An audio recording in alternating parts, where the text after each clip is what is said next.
बिस्मिल्लाहिर्रहमानिर्रहीम अस्सलाम वालेकुम। कैंडल एकेडमी पाकिस्तान में नए लेक्चर के साथ खुशामदीद students. Chapter number 19 atomic spectra में आज हमारा लेक्चर नंबर 15 है और आज के लेक्चर में हम प्रॉब्लम्स शुरू करने वाले हैं। ये प्रॉब्लम का फर्स्ट पार्ट है और पहले 4 प्रॉब्लम्स हम सॉल्व करेंगे। तो चलते हैं प्रॉब्लम 1 की स्टेटमेंट देख लेते हैं।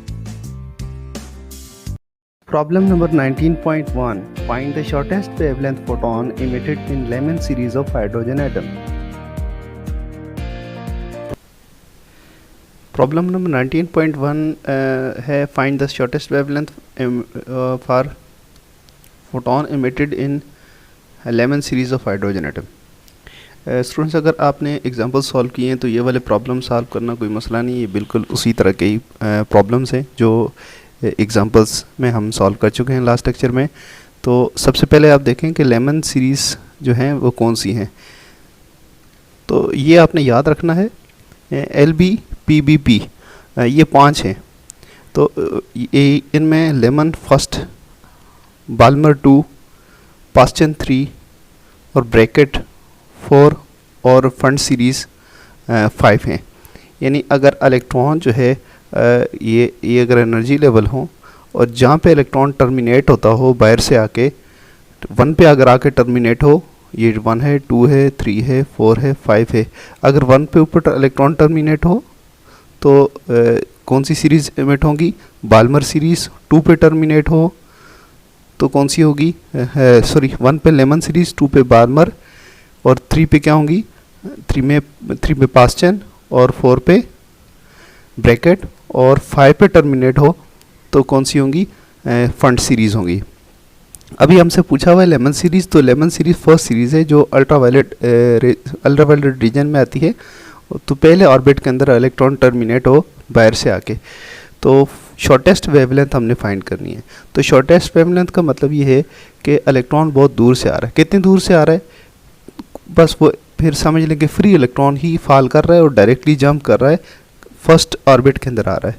तो फ्री इलेक्ट्रॉन जब आएगा तो वो कहाँ से आएगा? इन्फिनिटी से। तो हम यहाँ पे लिख लेते हैं N1 जो है, N1 कौन सा होता है? जो टर्मिनेटिंग ऑर्बिट होता है। तो N1 जो है होगा हमारा लेमन सीरीज़ के लिए N1 इज इक्वल टू 1 होगा और N2 को हम इन्फिनिटी पुट करेंगे। तो ये शॉर्टेस्ट वेवलेंथ होगी, हाईएस्ट एनर्जी होगी, हाईएस्ट फ्रीक्वेंसी होगी। इसके बाद रेडबर्ग कांस्टेंट आपको ज़रूरत पड़ेगी यहाँ पे 1.097 10⁻⁷ है। डायरेक्ट फार्मूला लगा दें अभी। 1/λ is equal to Rydberg constant into 1/n 1 का स्क्वायर माइनस 1/n 2 का स्क्वायर। इसके अंदर आप वैल्यूज़ प्लग इन करें।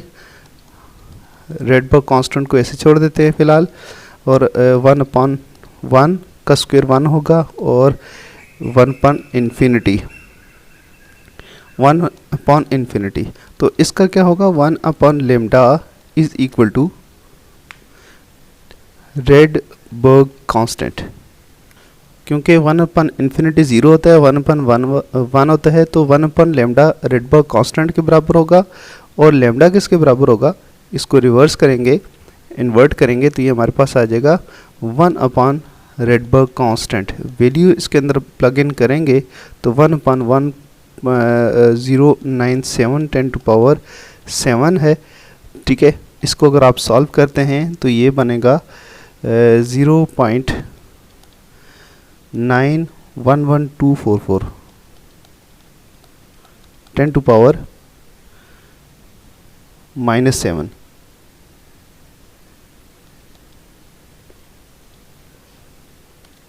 नीचे कर दिए साइड पे, ये शायद नज़र ना आए। इसको अगर हम नैनोमीटर में लिखना चाहें तो हम लिख सकते हैं 0 पॉइंट, इस पॉइंट को आप यहाँ पे ले आएँ तो -2 इसके अंदर ऐड हो जाएगा तो ये -9 हो जाएगा। तो ये हो जाएगा 91.1 इंटू 10⁻⁹। तो ये आ जाएगा इसका answer 91.1 nanometre.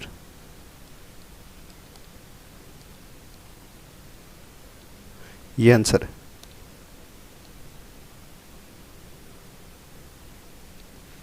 Problem 19.2 What is the wavelength of second line of Paschen series? Question number 19.2 है what is the wavelength of second line of Paschen series. तो पास्चन सीरीज़ कहाँ पे होती है? पास्चन सीरीज़ है तीसरे नंबर की सीरीज़, यानी उसमें n1 जो है वो 3 होगा। ये न्यूक्लियस है और इसके बाद ये ऑर्बिट्स हैं 1 2 3 4 5। तो देखें इलेक्ट्रॉन अगर टर्मिनेट यहाँ पे हो तो उसको हम पास्चन सीरीज़ कहते हैं। ये यहाँ पे इलेक्ट्रॉन टर्मिनेट हो तो इससे रिलीज़ होने वाली जो सीरीज़ हैं वो पास्चन सीरीज़ कहलाएंगी। यहाँ पे लेमन, यहाँ पे बाल्मर, यहाँ पे पास्चन।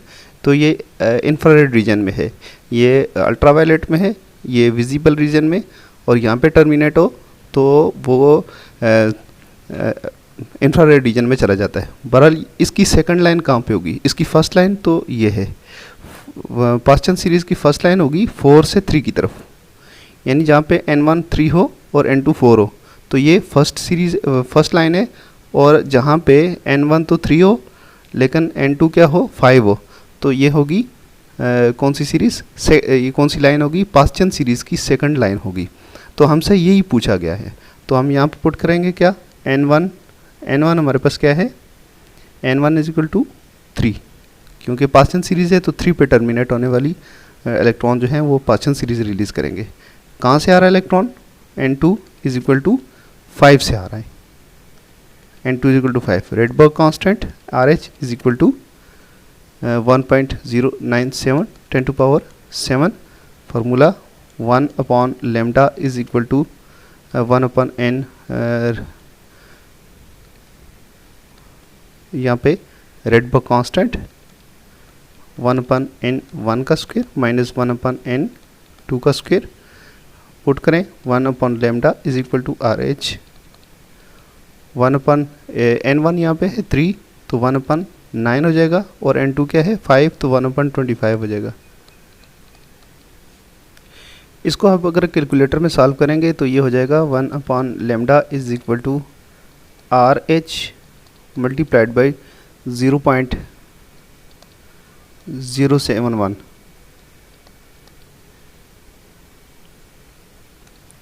और इसको हम यहाँ पे रिवर्स कर देते हैं, लेमडा हमने फाइंड करना है तो लेमडा किसके बराबर होगा? 1 upon RH multiplied by 0.071। Rydberg constant की वैल्यू डालें 1 upon 1.097 multiplied by 10⁻7 multiplied by 0.071। इसको अगर आप सॉल्व करें तो आंसर आएगा आपके पास 0.5 ज़ीरोज़ होंगे, 1 2 3 4 5, और उसके बाद 1 2 8 3 9 1। ये मेरे पास यहाँ पे 8 के बाद 3 आ रहा है, बुक में 1 आ रहा है। इसकी वजह ये है कि कुछ राउंड ऑफ का चक्कर होता है, बट इसका मसला नहीं है इतना। आपके पास अगर 1 आ जाए तो बहुत अच्छा, 3 आ जाए तो तब भी आपने घबराना नहीं है। ठीक है जी। तो इस पॉइंट को हम शिफ्ट करेंगे कहाँ पे? वहाँ पे शिफ्ट करेंगे जहाँ पे हमें 10⁻⁹ दे दे। ठीक है जी। 5 ये हो गए, 6 7 8 और 9, तो क्या हो जाएगा 1 2 8 3, ठीक, मल्टीप्लाइड बाई 10⁻⁹। हमने उसको मज़ीद वो कर दिया। ठीक है, तो ये हो जाएगा नैनोमीटर 1 2 8 3, ठीक है, नैनोमीटर। और आपके पास जो बुक में शायद आंसर लिखा होगा 1281.5 नैनोमीटर लिखा होगा, तो ऑलमोस्ट सेम ही है, कोई मसला नहीं है।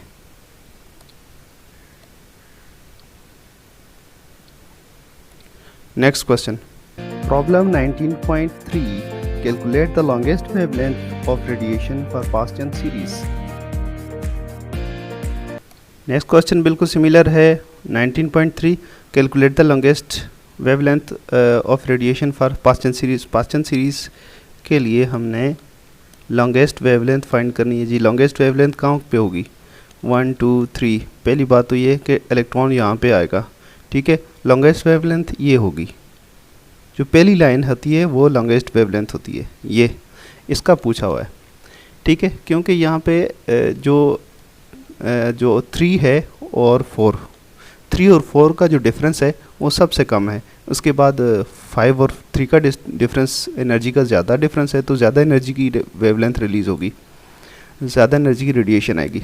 तो सबसे कम एनर्जी या सबसे ज़्यादा वेवलेंथ कहाँ से आएगी? 4 से जब ट्रांजिशन हो 3 की तरफ, तो हम क्या लिखेंगे? N1, चूँकि पास चेंज सीरीज़ है तो N1 होगा 3 और N2 कहाँ पे होगा? 4 से, लॉन्गेस्ट वेवलेंथ के लिए। रेडबर्ग कांस्टेंट हमारे पास मौजूद है 1.097 10⁻⁷, और यहाँ पे हम कैलकुलेशन स्टार्ट करेंगे। रेडबर्ग कांस्टेंट 1/3 है, तो 3 का स्क्वायर होगा 9 और 1/16 होगा। तो इसको आप सॉल्व करेंगे, इसको डायरेक्ट कैलकुलेटर में सॉल्व करें तो आपके पास 1/9 माइनस 1/16 का क्या आंसर आता है? ये आएगा 0.0486, 0.0486। इसको हम इन्वर्ट कर देते हैं। Lambda is equal to 1/RH, 1/0.0486 multiplied by RH हो जाएगा। ठीक है जी। अब हम रेडबर्ग कांस्टेंट की वैल्यू डालते हैं। Lambda is equal to 1/0.0486 multiplied by 1.097 10⁻⁷। तो लैम्डा आपके पास यहाँ पे आएगा। इसको हमने कैलकुलेटर में सॉल्व किया है तो हमारे पास इसका आंसर आता है 0 के बाद, पॉइंट के बाद 5 दफ़ा 0, 3 4 5, और उसके बाद हमारे पास है 18, 75 और 6 7, ये कुछ आता है हमारे पास। पॉइंट को हम वहाँ रखेंगे जहाँ पे ये हमें 9 की वैल्यू दे। 1 2 3 4 5 6 7 8 9 यहाँ पे रखेंगे हम पॉइंट को। ठीक है जी। तो लैम्डा किसके बराबर होगा? 1875.6 इंटू 10⁻⁹ मीटर्स, और नैनोमीटर में हो जाएगा, इसको हटा के नैनोमीटर कर देंगे, 1875.6 नैनोमीटर्स। ठीक है। यहाँ पे बुक से हमारी डेविएशन हो सकती है, या तो 6 की जगह कुछ और होगा, या 5 की जगह ऊपर नीचे हो सकता है, या तो ये आपके पास हो सकता है कि 6 आ जाए या 4 आ जाए। तो इससे आप लोगों ने टेंशन नहीं लेनी, ये सेम सही है, आंसर हमारा ठीक है, कैलकुलेशन में कोई फ़र्क नहीं है। Next question, problem 19.4। The series limit wavelength of Balmer series is measured as electron in the hydrogen atom falls from n is equal to infinity to n is equal to 2 state. What is the wavelength of this line where delta E is equal to 3.4 electron volt? Students, 19.4 question भी बड़ा आसान है। The series limit wavelength of Balmer series is measured as electron in the hydrogen atom falls from n is equal to infinity to n is equal to 2 state. What is the wavelength of this line? ये जो shortest wavelength है Balmer series की वो पूछी हुई है। Shortest wavelength कब आएगी? कि जब बाल्मर सीरीज़ का टर्मिनेटिंग ऑर्बिट होता है 2 के ऊपर टर्मिनेट हो। ये 1 है लेमन, 2 है तो बाल्मर, 3 है तो पास्चन, तो यहाँ टर्मिनेट होगा। आएगा कहाँ से? अगर इन्फिनिटी से आएगा तो शॉर्टेस्ट वेवलेंथ होगी, ये पूछी हुई है। ठीक है जी। तो शॉर्टेस्ट वेवलेंथ पूछी हुई है, ये हम सॉल्व करेंगे, लेकिन यहाँ पे एक चीज़ और हमें गिवन है कि एनर्जी दी हुई है कि वे डेल्टा ई, यानी यहाँ से जब इन्फिनिटी से फॉल करके यहाँ पे आएगा तो डेल्टा ई होता है 3.4 इलेक्ट्रॉन वोल्ट। तो 2 तरीके हो सकते हैं। अगर आप तो इसको ऐसे भी सॉल्व कर सकते हैं ना, delta E is equal to H nu. ठीक है जी। तो आपने इसको कन्वर्ट कर देना, delta E is equal to H C upon lambda, और lambda is equal to H C upon delta E. Electron volt में गिवन है तो पहले आप इसको जूल्स में लेकर जाएंगे और जाउज़ में लेकर जाके फिर आप h की वैल्यू डालें, c की डालें और डेल्टा ई जाउज़ में डालें तो आपके पास लेमडा आ जाएगा। हम इस तरीके से सॉल्व नहीं करेंगे, हम उसी तरीके से सॉल्व करेंगे जिस तरह हम करते आ रहे हैं, बट आप लोगों को ये ऑप्शन है कि इस तरह सॉल्व करके देख लें और कमेंट में लिख दें कि ये आंसर आपका सेम आया कि नहीं आया। ये एक एडिशनल ऑप्शन दी हुई है, हम अपने क्वेश्चन में आंसर में यूज़ नहीं करेंगे क्योंकि हम जिस तरह से फ्लो कर रहे हैं उसी तरह हम चलेंगे। N1 बाल्मर सीरीज़ के लिए N1 होगी 2, इसका टर्मिनेटिंग ऑर्बिट है, ट्रांजिशंस 2 पे ऊपर ट्रांजिशंस होती हैं तो बाल्मर सीरीज़ होती है। और N2 जो है लिमिट गिवन है तो लिमिट यानी कि ये बायर्स यानी शॉर्टेस्ट वेवलेंथ है। ये शॉर्टेस्ट वेवलेंथ किसी भी सीरीज़ की शॉर्टेस्ट वेवलेंथ हम साइड सॉल्व करते हैं तो N2 को हम इन्फिनिटी पुट करते हैं, ये बस याद रखें। और रेडबर्ग कांस्टेंट 1.097 अब तो आप लोगों को याद हो ही गया होगा। 1 upon lambda is equal to Rydberg constant 1 upon 2 है तो 4 हो जाएगा, 1 अपॉन 2 का स्क्वायर माइनस 1 अपॉन इन्फिनिटी और ये हो जाएगा 1 upon lambda is equal to R H upon R H 1 upon 4 minus 0 होगा और ये हो जाएगा 1 upon lambda is equal to R H upon 4। Lambda अगर हम फाइंड करना चाहते हैं तो हमें करना पड़ेगा इसको रिवर्स 4 अपॉन आर एच करना पड़ेगा। तो वैल्यूज़ इसकी सॉल्व करते हैं। Lambda is equal to 4 upon 1.097 10 to power 7। इसका हमारे पास आंसर आया है 0.6 दफ़ा 0 1 2 3 4 5 6 और इसके बाद हमारे पास 36463 वहाँ पे इसको प्लेस करेंगे जहाँ पे ये 9 वैल्यू दे, यानी ये 6 0 ये है, 3 ये मिला लो तो पॉइंट इधर रखेंगे तो ये हमारे पास लेमडा बन जाएगा लेमडा हो जाएगा 364.63 into 10 to power minus 9 metres और हम इसको कन्वर्ट करेंगे नैनोमीटर के अंदर तो 364.6 नैनोमीटर हो जाएगा। तो क्या है जी आंसर हमारा?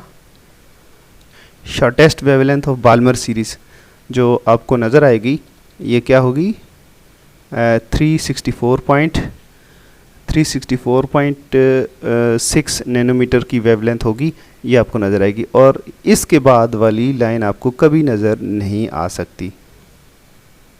ये हाईएस्ट फ्रीक्वेंसी जो आप हाइड्रोजन स्पेक्ट्रम के अंदर देखते हैं। इसके बाद जो है इलेक्ट्रॉन जो है वो या तो अगर पिछले ऑर्बिट के अंदर गिरता है तो इंफ्रारेड में चला जाता है, इससे अगले ऑर्बिट में गिरता है तो अल्ट्रावायलेट में चला जाता है। तो आज का लेक्चर हमारा ख़त्म हुआ। बाकी क्वेश्चंस नेक्स्ट 2 क्लासेस में या 1 क्लास में हम देखते हैं कि किस तरह से फिजिबल हो, सॉल्व करते हैं। हमें इजाज़त दीजिएगा। अल्लाह हाफिज़।